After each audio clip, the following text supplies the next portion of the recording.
Okay, we got two polls released today, NBC and ABC. Same spread. Let's talk about them, okay? So the NBC and ABC polls released today have the same spread, but I like the way that the NBC poll is reporting a lot better because it's not distributing the undecideds. Believe it or not, the NBC poll is still picking up a good 5% undecided at least. Now this is important because of where it's placing Trump. As mentioned, I think we can calculate a maximum level of Trump support in the high 30s or very, very low 40s. And if you look at the raw ABC data before the undecideds are distributed, you're no doubt going to see Trump knock down to that more reasonable support level as well. The ABC poll is still inflating Trump's number. And I'm still not cherry picking because this is methodological. That said, I'm going to have to parrot something Silver has been pointing out for weeks. My analysis belongs to the early part of the cycle. This is far too late for undecided voters. These undecided voters should not exist a few days before the election. And the fact that they do indicates that there's a lot of volatility that gives Trump a chance he otherwise should not have. Why aren't people committing? I've pointed out the possibility that voters may be afraid to admit they're voting for the racist, but is that any more likely than that they're afraid to admit they're voting for the openly corrupt candidate?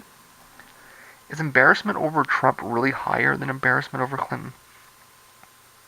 I think it's far more likely that the swing is at least not to Trump, based on the calculations I've done previously to put Trump's maximum support levels where the NBC poll is already placing him.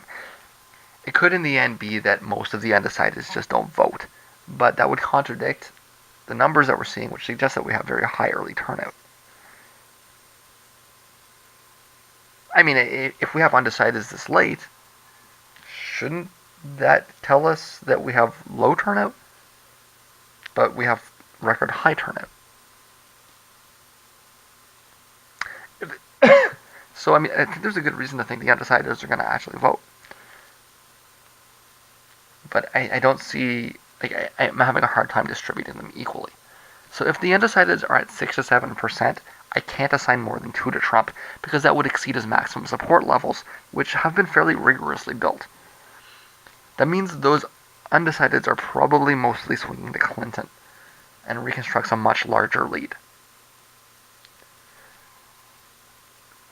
This is implicit reasoning, but I think it's probably pretty right. Okay, it would be different if Trump was polling lower amongst decideds, then you'd be able to distribute them a little bit more. But if he's already at what is seen as a reasonable maximum point, then there's nothing else to do. Even if in the end most of them don't vote, you still distribute them the way that I'm suggesting, which is towards Clinton more. Just because otherwise you're getting Clinton at higher numbers than you can reasonably put him at. Sorry, otherwise you're getting Trump at higher numbers than you can reasonably put him at.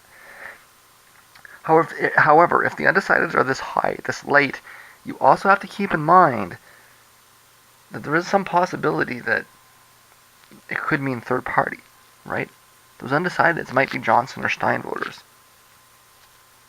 The summary is that they're both reporting 5-point leads, but the NBC poll is reminding us that there's still a lot of volatility. I think that with Trump, the number that you're seeing at the NBC, which was 40, is probably more predictive.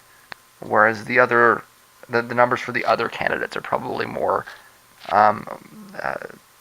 floaty still. And I'm more likely to lean towards that volatility being an underestimation of support for Clinton. That doesn't mean I'm right. But it does mean that the volatility... Silver's model is right in that sense, okay? That there is a lot of volatility. I don't think it's right in the way it's assigning the volatility, but it's right in pointing it out.